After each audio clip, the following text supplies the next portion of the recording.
Hello, ladies and gentlemen. How y'all doing? It's your boy Decopbo. I try not to.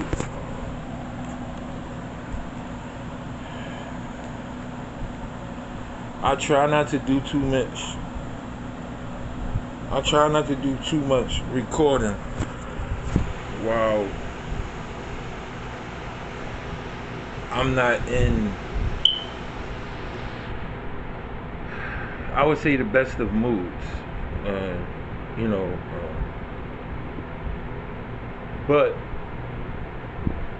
this particular subject is something that I am discovering, like rapidly discovering, and because of it, usually when I make a video and it's about a subject, it's about something that I have mastered to the best of my ability. Not mastered in the sense that I'm a master of it. It's just till I get to a certain point when I can speak about it fluently enough not to need any references or making my point without adding anything of my own to the subject. But toxicity, it has the word toxic in it, but it is something that is harmful, passive, or insidious. It's different.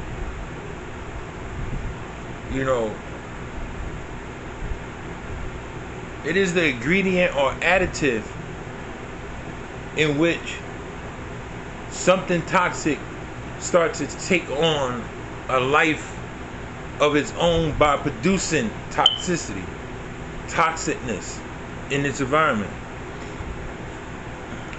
The reason why I said me as far as being in a situation where I haven't gotten this down packed or nothing, because like I would be a liar if I said I was never toxic, or that I wasn't a pilot or a producer of toxicity. That's not growth. That's not going to get me to the next part of my life, when not only do I not be toxic, I don't allow toxicity to multiply itself or use me as a host of toxic behavior. And it's scientifically proven that when a virus enters a body, they take that body as a host. The same way, even though it's a scientific term, it's very common, layman, it takes on the role like you would invite someone over to your house, and then you would be responsible for feeding them and clothing them. Well, not clothing them, but feeding them and making sure that they have proper spaces to rest and sleep. Same thing that toxicity does to a person that's around it or directly affected by it, if you will.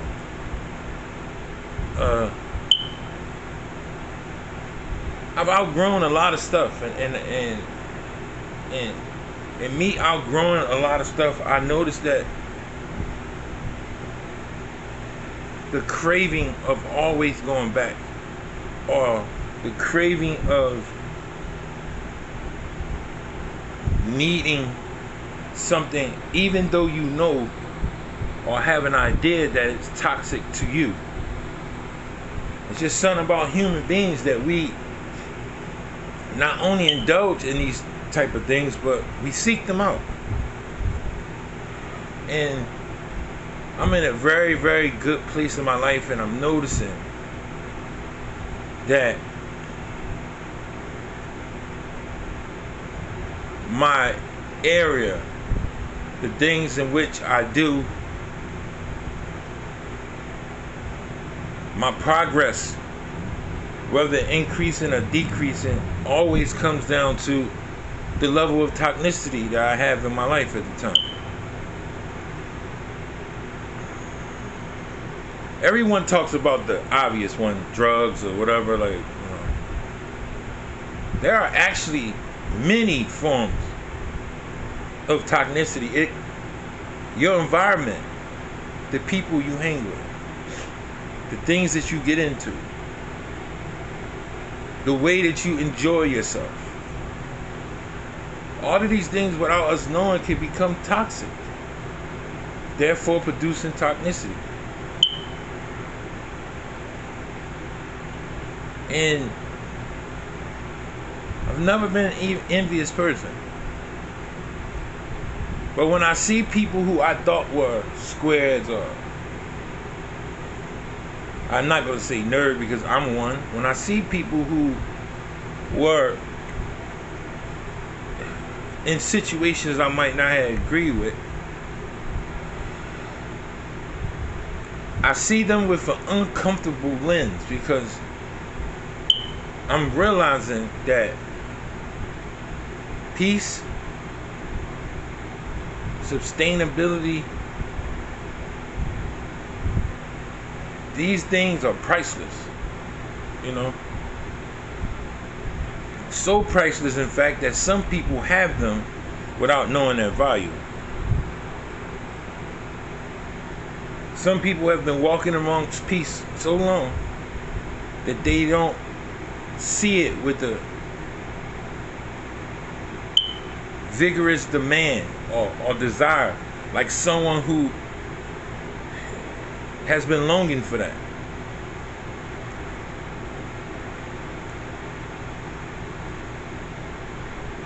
I realized that this video is actually for me, even though that doesn't make sense.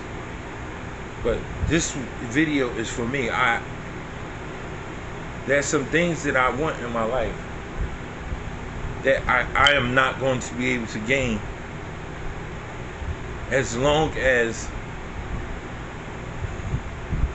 I encounter known toxicity. Known. Of course, you're gonna always have something that you run into, your day-to-day, your job, your boss, your girlfriend. You're gonna run into some toxicity every once in a while, naturally. But the known ones, the one that you know, all right, that ain't what it's hitting for. That's not what's working. And when you find yourself there, you know, I pray that it doesn't get to where it's at with me, that it's okay to be peaceful. It's okay to have peace in your life. It's okay to want better. It's okay to not want to dwell in the surroundings that you grew up in. It's okay to ride past a house and say to yourself, like, I would love to live in this neighborhood, and put stuff together and put your mind at it and actually accomplish that without having survival guilt. That's what it comes down to. It comes down to survival guilt. Like, I made it out, but I know so many people that didn't. You have to fight that. You have to fight that desire, because going back trying to help everyone in this state and in this place that we live in this time and generation that we live in, is absolutely suicide.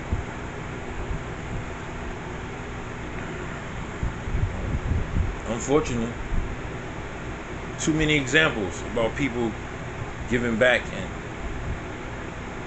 you know, not saying that they were absolutely, not saying that they didn't play a part in the thing. I'm just saying, like, you know, that's a hell of a way to meet your demise, when you're actually trying to help a situation that you came from and you end up dying, or that situation ends up being your demise, regardless of whether it's death or whatever. There's some stuff that I just gotta let go. And there's gonna be times when I need some encouragement, and that's what this video is for. This is for me. There's some stuff I outgrew.